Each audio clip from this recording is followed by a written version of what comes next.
Monster Hunter, Shadow of the Colossus, Berserk. All of these titles are not only incredibly beloved, but they are also used to describe Dragon's Dogma, and for good reason. I mean, have you looked at the game?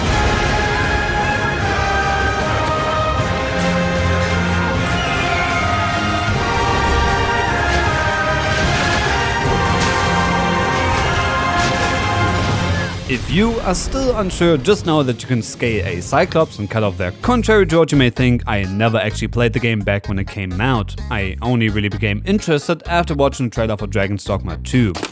Okay, yeah, I'm in. But I knew to really value and appreciate the nuances of Dragon's Dogma 2, I needed to experience the original first. Dragon's Dogma is one of the best RPGs I have ever played, for about 10% of the actual playtime, because a lot of it is filled with backtracking, menu management and wolves.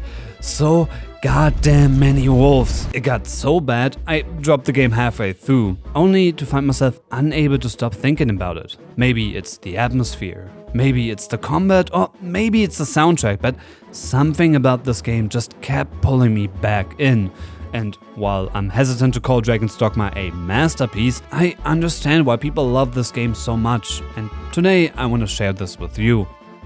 The game begins with a short tutorial where you play as John Dogma, a nobody that is not important and never coming up again in the story. Here, the game teaches you the basics of combat, like a loving parent would teach you to swim. It throws you right into the deep end of the pool, telling you that winners don't drown. It was at this point that I realized I had neither a dodge roll nor a lock-on. My completely soul-spilled and Monster Hunter Max brain almost made me drop it right there. Somehow, I did force myself to keep playing, only for the game to backstab me in the worst way possible.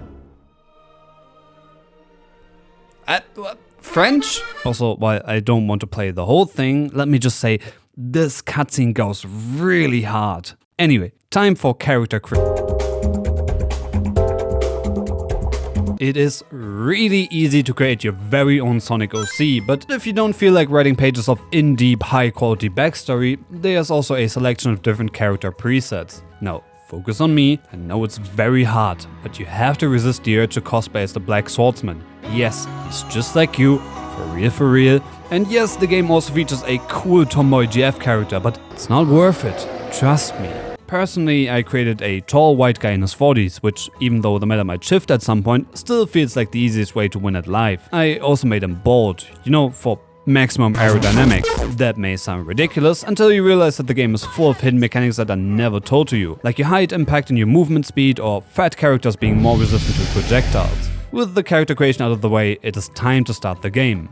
Life in Cassardis is peaceful. As a fisherman, you don't need to worry about much, but the weather and the holes in your net. Sometimes you long for something more. But at least you don't need to worry about monsters or dragons. A dragon attacks your hometown and ends up stealing your heart. No, not in the furry romance way, but he literally rips out your heart. This marks you as the Arisen. What does that mean? I have no fucking clue, but apparently it makes you some sort of big shot.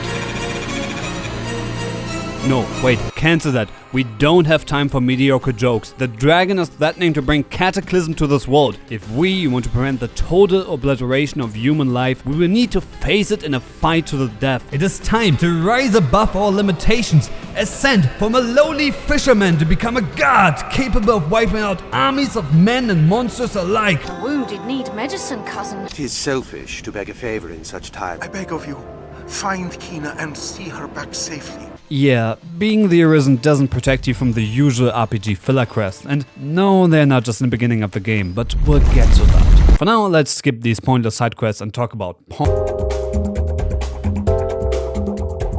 Pawns are servants for the Arisen that, to quote the wiki, lack any sort of real emotion or willpower. What does Capcom mean by that? In the game, they take the role of NPC companions, which works about as well as you would think. I like to think of pawns as a form of therapy to cure antisocial tendencies. That's because they adapt to your playstyle, copying how you tend to fight, meaning if you are fucking red and keep looting during fights, expect your pawn to be looking for cheese as well. This becomes especially apparent when you recruit the pawns of other people online. Yes, Dragon's Dogma is a harem game that allows you to recruit up to 2 pawns that other people created for their playthrough. Surely giving gamers the ability to create characters and share them online is a great idea, right? About 1 to 2 hours into the game, you will get to create your own pawn. I spent about half an hour creating my perfect elf girl waifu, just in case you're wondering why these videos take so long to make. After creating your pawn, the encampment will be attacked by a hydra. Severing one of its heads will make the beast flee and unlock a new mission. Escort the head to Grand Sorin, the main city of the game. I not only did this mission at night for some reason, but also only found out that you can kick the ox to make the cart go faster right before the Grand Sorin gates. Oh, yeah, I didn't know I could do that. Man, I love escort quests so fucking much. Speaking of, there are a lot of escort quests in this game. Luckily, this is the only mandatory one, and you can also choose pretty much all of them with the help of port crystals. Arriving at Grand Sorin, you will probably head down to the Everfall. Why? Because I want this video to move on, so stop asking questions. Down there you will encounter an ogre for the first time. Ogres are large humanoid creatures that get excited and giggle when they see women. This guy is just an actual Kuma, and you just entered his goon cave. Finding him is no easy task, especially if you play Dragon's Dogma as a harem game, because ogres grow more enraged and attack faster the more women are in the party. At least I think it's supposed to be hard, because after seeing my character, the ogre just committed jumping head first into the concrete.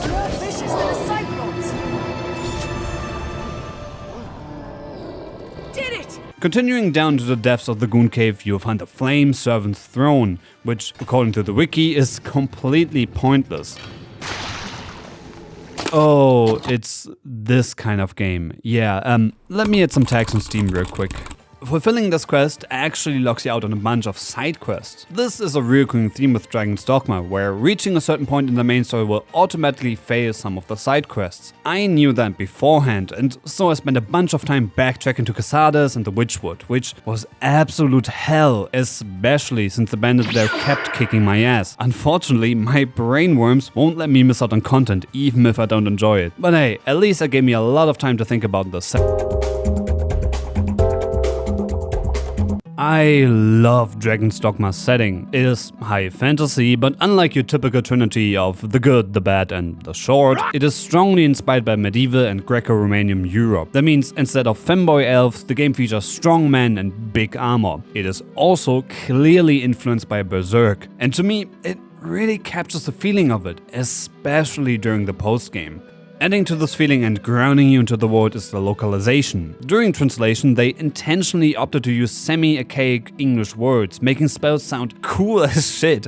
Anodyne instead of heal, Halodom for cleanse, Miasma instead of divafar.mp3. But the real star of the setting are the monsters. These are based on classic folklore and fairy tales. We got lizard men, we got chimeras, we got griffins, we got birds with boobs, we even got a guy called Borsec, but most of all, we got wolves. If I didn't know better, I would think Dragon's Dogma is just an ad to get your pets spayed or neutered. It is honestly ridiculous how many wolves there are. Jesus, there's more wolves. There's more wolves! Worst of all, when you reach the endgame and think you're finally safe from the constant barrage of hacking puppers, they hit you with the wolves, but on fire, which is exactly as annoying as you would think. But apart from the wolves, there are some banger monster designs. The griffins, the chimeras, the cock. Just look at them. Shout out to the official Design Works artbook, by the way. It is so interesting seeing all the extremely cool art that was made for this game. It is a bit pricey for the printed version, but a PDF is literally only one Google search away. There's also a Dark Arisen version with 40 additional pages that I unfortunately couldn't track down. But if you happen to possess a high quality PDF, maybe just shoot me a message.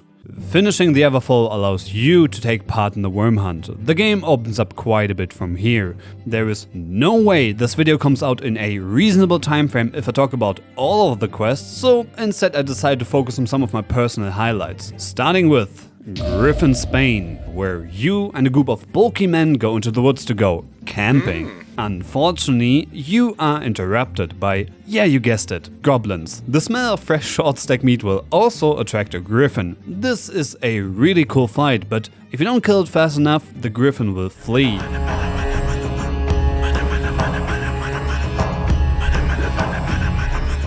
Now, as a Monster Hunter player, I think that fleeing enemies are pretty cool. They really make you feel powerful. That is, if they don't go to the opposite side of the fucking map. I spent over half an hour just walking there. Not to mention I did the whole thing twice, since the path to Blue Moon Tower is full of bandits, which for some reason hit harder than actual bosses. Yeah, I know, L-nerd, massive skill issue, but even without dying, walking there for half an hour still massively breaks the pacing. Speaking of breaking the pacing, before we move on with the quest, let's talk about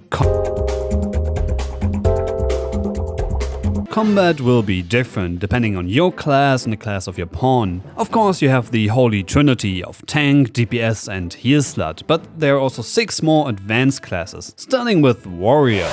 This is the class for the guys that don't like to shower or cosplay as the black swordsman, which, thinking about, is probably a perfect circle. They also use really big swords, probably to compensate for their small amount of skills, since they only get 3 instead of 6 like every other class. Mystic Knight is a really interesting hybrid class if you don't mind doing half an hour of cardio before every single fight. Sorcerer is for mages that are tired of being called heal sluts. Magic Archer is probably the result of a developer getting really high during a D&D session and thinking, what if Magic Missile would be an actual missile? Ranger.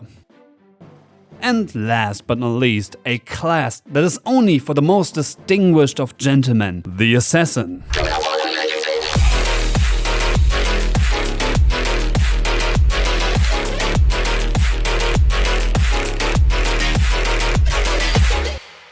When people talk about Dragon's Dogma, they often compare it to Monster Hunter, and I definitely see the similarities. Fighting against giant monsters with a group of literal NPCs really does sound like my experience with Monster Hunter, but I would argue the similarities run way deeper, because like Monster Hunter, slaying the bad dragons is actually only a fraction of your playtime. Most of it will be spent on clicking through menus, min-maxing your equipment, and managing your fucking equip load. Apart from that, I have to admit that the combat goes pretty hard, especially compared to the big RPGs that came out at the same time. I want to give a special shout out to Magic. Let's face it, Magic in most games boils down to throwing different colored glowing balls at your enemies.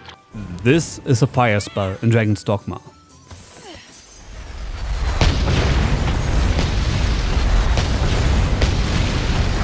But enough with the violence, it is time for some good old-fashioned values. We finally reached the Blue Moon Tower, and while the journey there was annoying, at least we won't have to do it ever again. Arriving at the tower, you have to fight your way up, overcoming hordes of enemies and Griffin attacks. This part rules, unless your NPC companions decide to play Jump King. The fight itself is also really cool, but I have nothing else to say about it, so let's get back to the capital. A thief has stolen the Duke's ring. It isn't really specified which kind of ring, but let's just say it is really important to the Duke. The prime suspect appears to be Salamet, a powerful wizard that gets completely destroyed when we meet him at the mines. He even needed plot armor, so the story could progress and he could run away. You might ask, where is he going? That's right. The interesting thing about this quest is that Salamet is such a pathetic pushover that people are gaslighting themselves with the idea that he planned this whole thing. According to them, he turned the ring into his phylactery and died on purpose, knowing the ring would either be guarded more strictly or stay with you. Okay, Batman, then riddle me this. Why the fuck did I need to run all the way back to the tower then? I already kicked his ass at the mines. Was he just making sure I get enough cardio in case I keep the ring, or is he actually just stupid?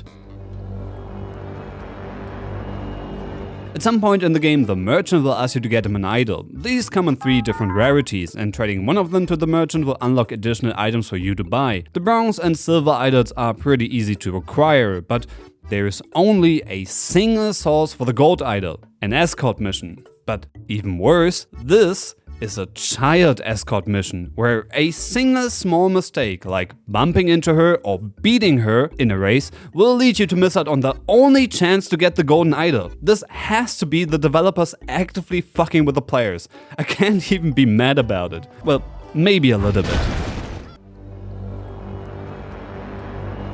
Time to evict some Rantoids. No, really, this is a quest in Dragon's Dogma. This guy thinks that the best person to make his tenants leave is the Arisen. That's like Microsoft asking Master Chief to come in to conduct a round of layoffs. But even worse, evicting them is the morally right choice, because if you refuse to do it, they all just die of mysterious circumstances anyway.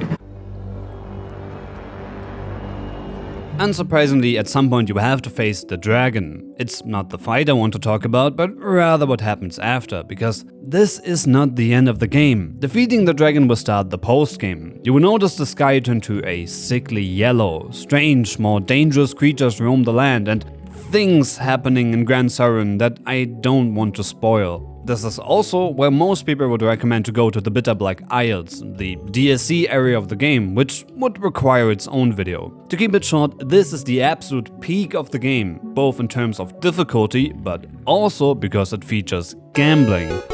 I knew this was just Monster Hunter in disguise. The game also has New Game Plus, which I strongly recommend, not only because this means you will experience the absolutely captivating ending, but also because Dragon's Dogma gets better the more you know about it. And by now you should know that goblins are weak to fire, their master works all, and that wolves hunt in packs.